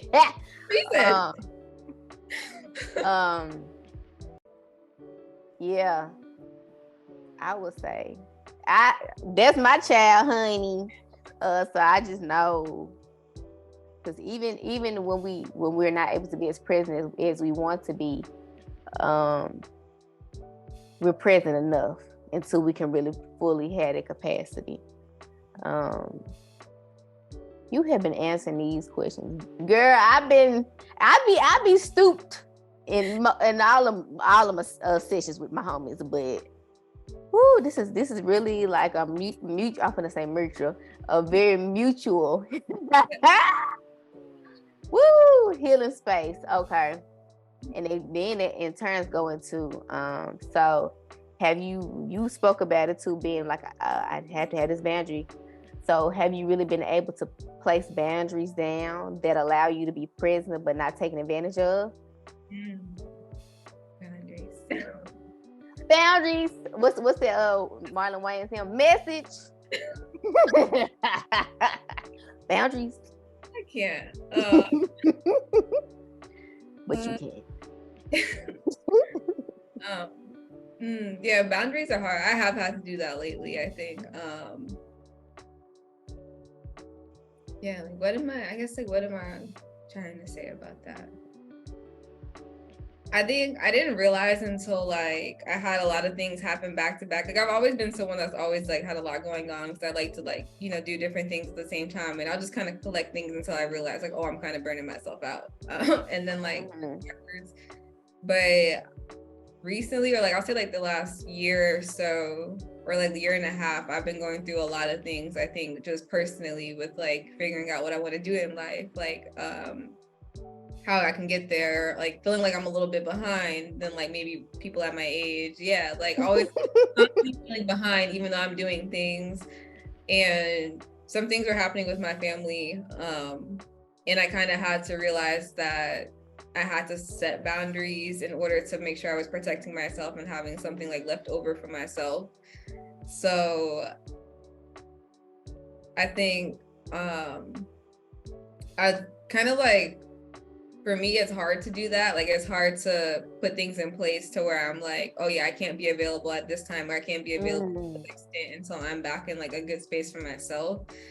But if I don't do it, then I kind of have nothing left, like I was saying. Like, so it's hard to do, but I realized like it's supposed to be family. So if you can be honest about, you know, about that, who else can you be honest with about like, I just don't have the time for it. I can't deal with it. I emotionally can't deal with it. Like that was something I realized, like I was taking a lot emotionally on and trying to be there for everyone. And then like, once I get to that point of like, oh, now I need someone to be there for me, I can't count, you know, not that I can't count on anyone, but I can't be sure someone will be there. So like, I have to give myself some space in order to make sure like I'm not brought to that level.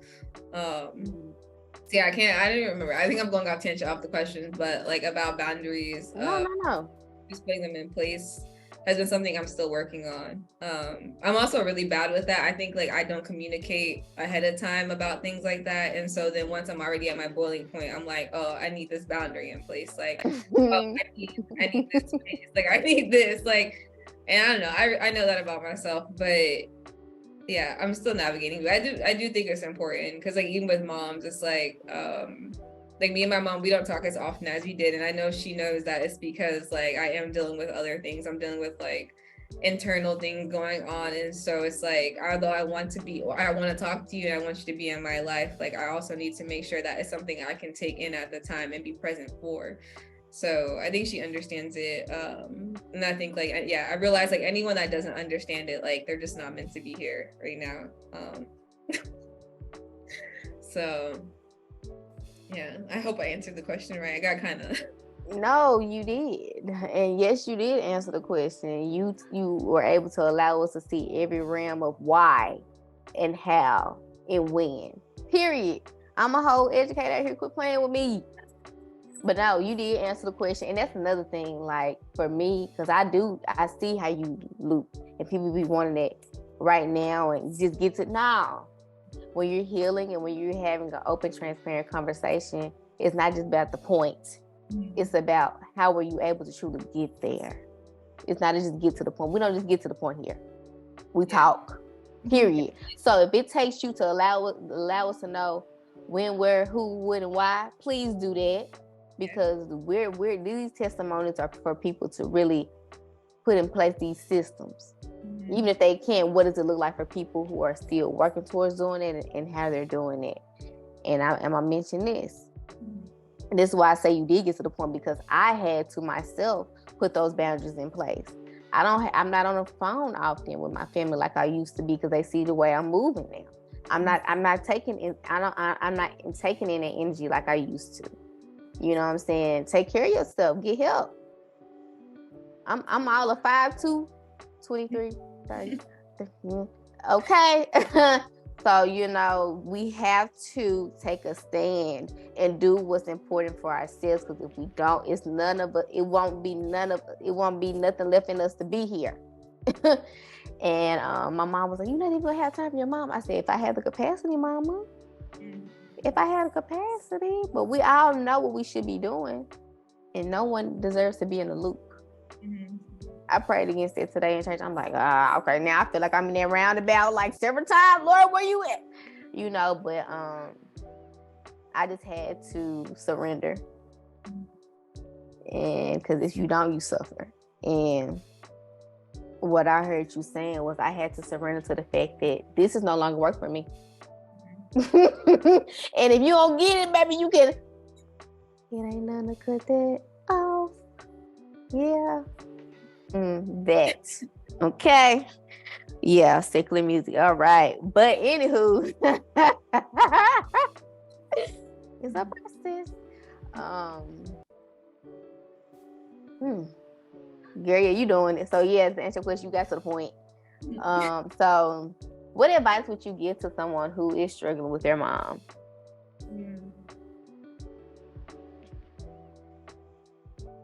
I would say just be patient with them.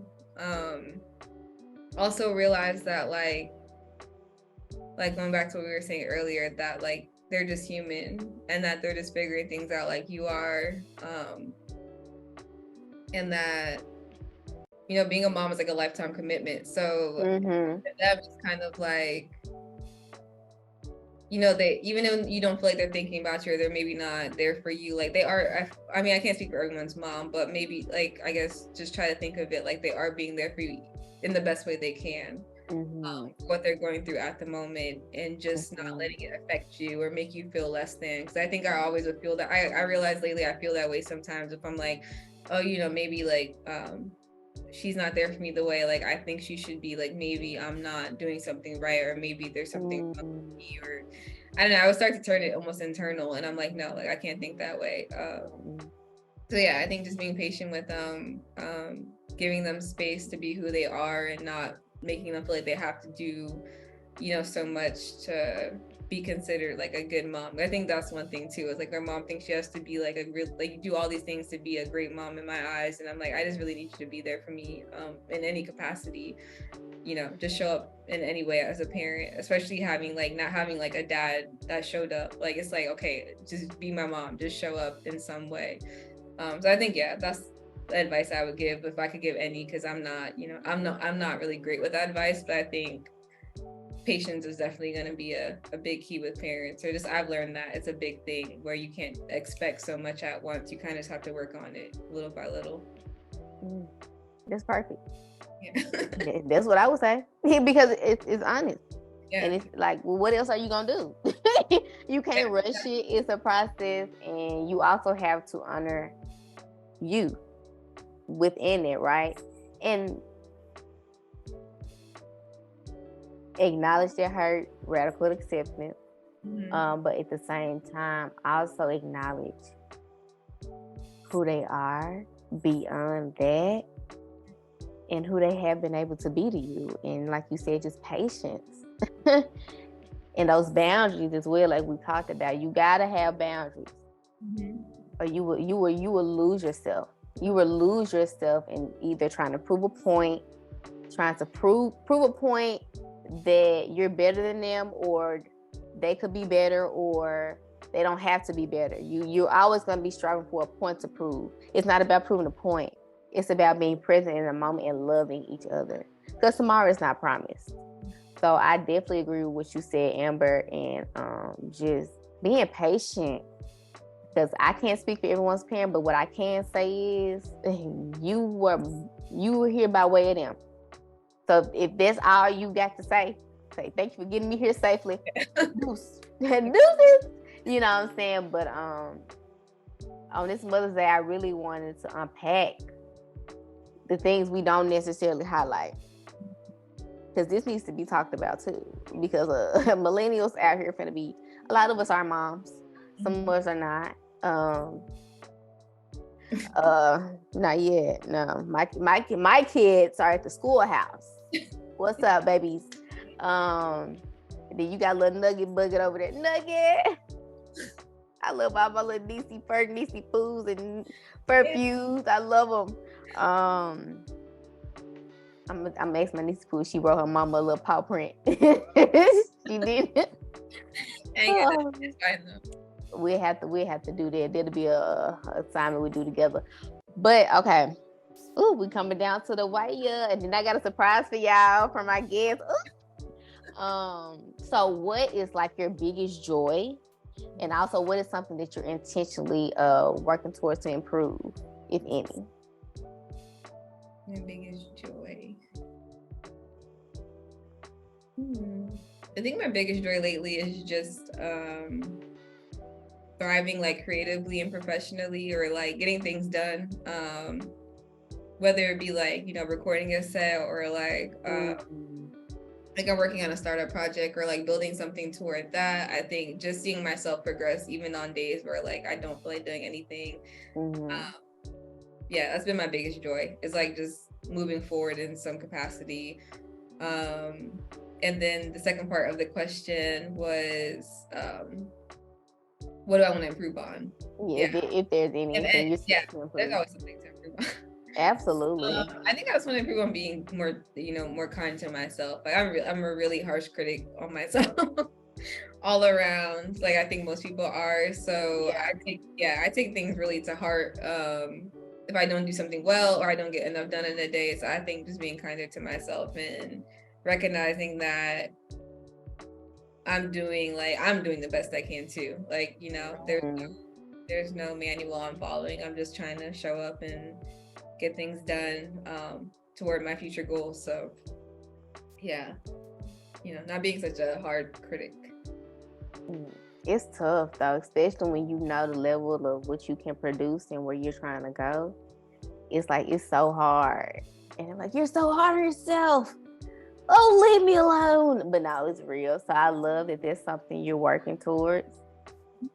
I'm proud of you for doing it, friend. For sure. Yeah. I think I realized like I always want to be good at something really quickly. And so there has to be progression. Like you're not going to be the best at something automatically. So sticking with it is the hard part. Girl, I'm telling you, because like I have to go back I'm reworking my business plan. And it's if you allow it to be, it can be daunting, but it's really not, because I love storytelling. I love writing, and that's essentially what it is. I went to this webinar, and he was just like, when I look at your business plan, I want you to tell me a story. I don't want all this jargon that I don't understand. I want you to tell me a story as if I was you and I can understand it. So I'm excited to get more. Like just when I had through the article from Memphis Voyager, like I loved it because I'm telling my story. So essentially that's what it is that I'm doing. And like you said, we want to go ahead and be great at the moment. But when we look back on all the pieces that's coming together in order to make it great, it's like, okay, I needed to go through this. I needed to do this. I needed to slow down here. And that's something that I just realized I had to slow back down again, because I was over here signing up for everything. And then everything I signed up for, I was like, nope. I'm like, what? Why? Because once again, I'm getting ahead of myself. And it's because I think I'm losing out on something. I'm not moving fast. But for what? Right? And, even like, because of course I'm in the Bay Area, I'm trying to figure out how to pay that up, but it's going to come together. It always has, you know what I'm saying? And I love that you said that, wanting to have that instant gratification of being great. And it's like, well, we already are. It's just like, but we really got to treat it like a child, our true baby. Like the same love we were looking for to be nurtured with when we were growing up. That's what it's going to take for each assignment that we really want to do. Just like with, ain't nobody finna come between DJ Berlinnn and her music, period. If she gonna put a set on, ain't nobody finna rush it. Like, that's truly your baby. Other than Nugget, that is truly your baby. Like, you are really particular. And even when you do it, I'm like, I'm hands up on the roller coaster. You're like, nope. Nah, I'm gonna have to put a different outfit on her or him, whoever you want them to be at the time, because this is not the outfit I want them to have right now. I'm like, well, I love it. You like, mama doesn't. So you all wait. Period, poo, because you're not going to put my child on stage and my child ain't ready. And I love it. And so, why not take all the time in the world you need in order to make it as beautiful as you want it to be? Because it's truly a mosaic masterpiece. Because I know you said you like mosaics. When we walked, we went through the wilderness. My calf still hurting, but it was so fun that day we went walking. We got to do it again. I was tired. Let's see. So we got to get to what you say. So they got the steps in at least. That's all that matters. That's girl, because we got some things in like 2 hours worth. And then we was about to do it again on Berkeley campus. I'm just trying to tell y'all, we was outside, but respectfully. So we got to get to DJ Berlinnn. So like, it's a DJ What are like 3 key tools you utilize for prepping for your sets? You see, you try to come for me. You thought we were just you thought we were gonna talk about mama, but you too. Yeah, let's see. 3 tools. I think like the first thing would just be finding the music. So like I use like a lot of like DJ record pools, so I find like different music on things. I'm a big SoundCloud person though, so first off, like SoundCloud. Like I like SoundCloud because it's a lot of like independent artists, people that just love to make beats, and I think like it's so many like voices that aren't being heard like on like maybe like Spotify or iTunes or Apple Music or something like that. So like just listening to music, finding songs I like, building playlists up. So yeah, definitely like just music softwares to find music, discover things. It was like one thing, or definitely like a big piece of it. And then I would say the second thing is like actually like organizing the music. Like they say, like I read something that said like you should organize a set like a Greek tragedy, almost like you have this like rising action, rising, you have this climax and this falling action. Yeah. That should be like, it should be telling a story. Yeah. So I'll kind of like, I'll just like go through my crate or set or whatever I'm making and see like what do I want to tell, like, you know, what vibe am I trying to emit, organize my music like in a good way. And then another big thing is like listening to other DJs. So like after I have a set made, I might go on a YouTube or something like that and then like watch other DJs, like look how the crowd reacts to them, look how they are in their element, find songs they played, like find producers or whoever makes the beats for them. So yeah, I think those are like, I guess like the big 3 things. Like I try to like find new music, find good music, like things that haven't been heard before. Like I like different beats, so doing that, organizing it, like being able to tell the story. And then third off is like kind of looking at other people, looking at what they're doing and how they got to where they are. Like I think those are like, I guess like my three things that I need in order to build something or like put something together. Yeah, I better take notes. Y'all better take notes. She gave y'all 3 things. I'm still learning, you know, but like, I don't know. I think it's like my first set ever. I was so nervous because like I didn't know what to do. And that's what I just did. Like I prepared like 130 songs in advance, like, and I had them all ordered. I went through all of them a few times. Yeah, I don't know. I like to try to prep as much as possible. So yeah. I love it. So you said first they need to find their sound. Yeah, find your sound, find songs that, you know, you gravitate toward. Yeah. SoundCloud. Organize. Yeah, second's organize. So first it will be like SoundCloud, DJ record pools. You don't need to be a DJ. You just need to say you're a DJ. And yeah, second, organize, tell your story. What are you trying to do? And then third would be look at what research. Yeah, like how they're mixing, what they might like techniques they're using. At least for me as a beginner DJ, like I'm still, you know, learning transitions. I'm trying to learn how to scratch. So like I just watch videos all day long. Yeah, period. Yeah, like I love it. But yeah, so those, I guess, yeah, those are my 3. Hey, them some gems, y'all. Look, I had to give it to the people because, baby, let me just tell you something. Y'all heard it here first. Okay, so what's next for you? Personal, career-wise, like life. What we doing? What's next for me? I think what's next is just feeling comfortable in the spaces I'm in. I think right now I feel really uncomfortable. Same. Like going through like changing like my whole direction in life, and being committed to the direction I'm taking professionally. So like going from like barber to analyst was really hard, but going from like analyst to engineer has been really hard for me because I always feel like not comfortable, or like maybe I can't actually like, you know, progress in this space. So I think I want to get to a point where I know I'm going to make it and I know I'm going to thrive, like just feeling comfortable in software engineering, getting to like a DJ point where I have gigs booked and, you know, people are vibing my sound. I'm starting to build like a little community around that, I think.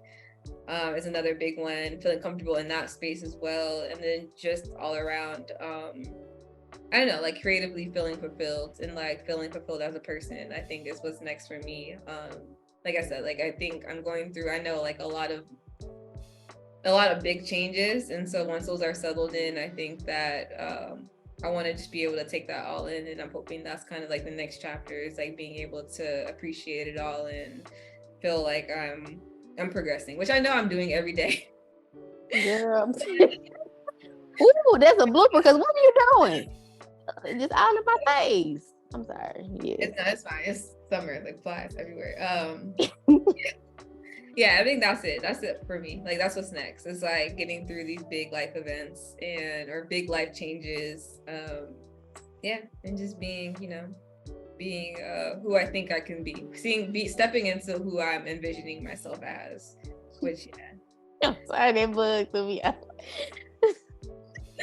Girl, because I'm about to, but no, back to what you were saying. I do apologize. Like, no, it's not good. I'll be the same way I love bugs. But yeah, I was just saying, just figuring it out. Yeah, figuring it out and like feeling comfortable in the spaces I'm in, getting past that feeling of like uncomfortability, which like right, I think it's a good feeling, but it also makes you feel kind of like, like am I making the right choices? It's intimidating at times. Yeah, exactly. That's actually a good word for it. I feel really intimidated in the spaces I'm in. As a DJ, I feel like I don't know if I'll be able to like, if I'm gonna make any impact in those spaces. So I think just being able to feel confident about that would be like what my big next steps are. Absolutely. And girl, I can attest to that because, like with ground floor, I was like, but see, we'll talk about that out because it was so different. But no, because I'm like, okay, but I was like, no, Shantrice, it's not necessarily you can't make an impact. It's just, it's not it. Like, I think I'm okay with figuring it out. But it has to make sense to me, just like what you were saying about Afrotech. I want it to be real leisure and comfortable and authentic and just real. I don't want it to always have to be that type of conversation that's being had. If you get what I'm saying. You know what I'm saying? So yeah, those spaces can be rather intimidating, but it's also really good to put ourselves in those situations so we can know what's not going to work. Yeah. All right, DJ Berlinnn, before you give us this poem titled For You. We're winding down. We're winding down. Is there any last things you would like to tell the people? No, just I hope everyone had as I would say like a happy Mother's Day, but also like I know it's like a hard day for a lot of people. So also that you just a day where you can keep yourself grounded and like I don't know, hopefully this conversation will help. And I'm just grateful to have been here. I loved everything we talked about, and I really do think the conversations we had has been helpful for me to see what comes up for me. So yeah, thank you so much for being here. Girl, it was healing. I be making these questions, then y'all be sitting up here slapping me in the face. Yeah, they're good questions. Very good questions.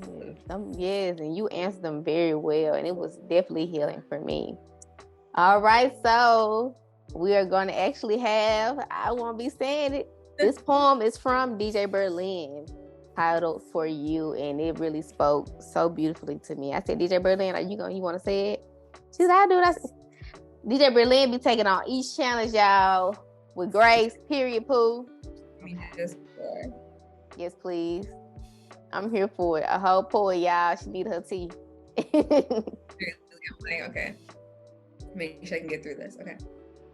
So yeah, it's entitled For You. It's a poem I wrote a few years ago, just about mothers or friends or boundaries or anything like that, and just balancing being present for others and for yourself.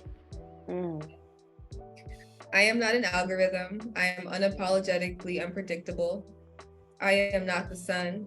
I can be trusted to rise and be a daily source of warmth. I am not your water. I can't bear the burden of being your necessity. I am not a flower. There is no promise of a spring return. However, for you, I am fire, igniting when you need warmth and fervent when you need protection. For you, I am an ocean wave, capable of creating a storm, but gentle enough to be a place of solace. For you, I am a Ferris wheel, there with you through your lowest and highest moments until you feel grounded. For you, I am time, seen occasionally as an enemy, but also as a means of healing. For you, I am not, yet for you, I am. Woo, girl. So when did you write this poem?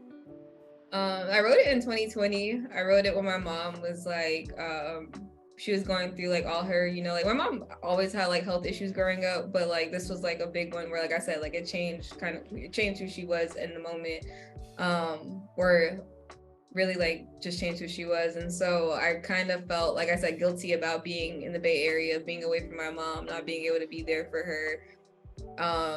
And I just wrote it as like, you know, like I can't always be there for you. Like I don't know what's gonna happen in my life, or like when I can show up in different capacities, right. But like you're still my mom and I still love you, and it's different. You know, it's different when, you know, like I'll be there for you when I really have to be, but I just can't put that weight on myself of feeling like my main priority in life has to be taking care of this person, or always showing up in a, you know, 100% maybe, or I don't know. So yeah, that's kind of where that came from.